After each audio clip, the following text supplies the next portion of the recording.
What has happened is like something out of a movie. It all started with some turbulence on the plane.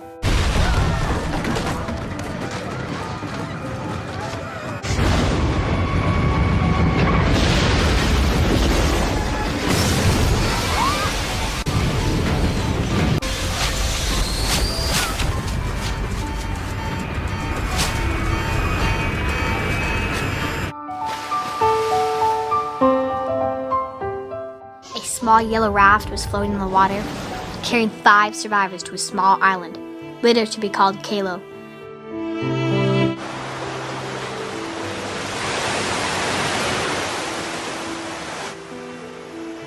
The island looked large, but was a measly 5 square miles. It had humid temperatures of 80 degrees during the day. The island bared many fruits, including guava, Java plums, macadamia nuts, and mango. The island was also home to wild sheep, wild boar, mongooses, and feral deer. When the 5 survivors got to the island, they introduced themselves as Nick from Boston, Rachel from England, Sophie from North Carolina, Austin from New York, and Renee from Ohio. One of the survivors was badly burnt on his upper arm, causing him immense pain. Another of the group, Renee, she swallowed seawater and ended up vomiting uncontrollably. While trying to get out of the sun, they found a shallow, murky river near the tree line that separated the forest from the beach. Austin and Rachel walked to find food and returned with armfuls of guava. After they ate, they fell asleep on the dirt near the river. The sun woke them up the next day. Nick argued with Rachel about looking around the island, insisting that he go with her and Austin to explore the island. He lost that argument, and Rachel and Austin followed a small river to find high elevation. Rachel and Austin followed the river through the trees until they found its beginning in a crater on top of what appeared to be a dormant volcano. Meanwhile, Nick began to look for materials for a long-term shelter. He found bamboo in wetlands near the river and discovered cutting it would be impossible without a blade. Sophie stood on the sand, writing out the word help in the sand for passing ships, if any, to see.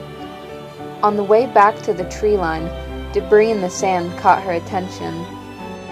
Lying in the sand was aluminum from the plane, 2 seat cushions, several plastic water bottles, a large tangle of wire, a few orange life preservers, a waterlogged book, and a small suitcase. Sophie opened the suitcase slowly and found that it belonged to a rather large man by the clothing it contained.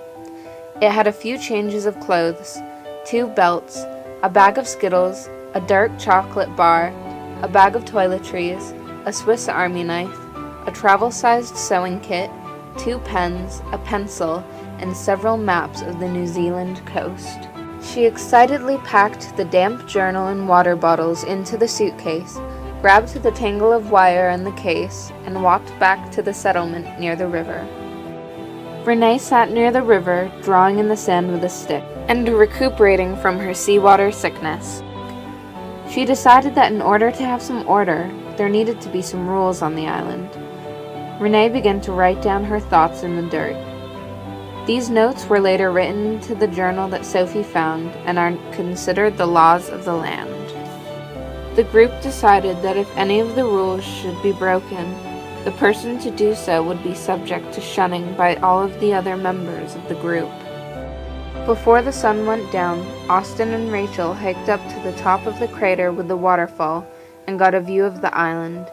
No other people appeared to be there. They walked back to the settlement and were glad to find the washed-up supplies.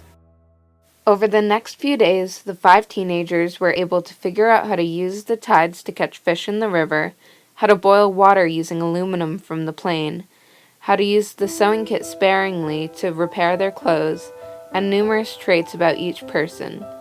They logged everything that happened in the brown journal.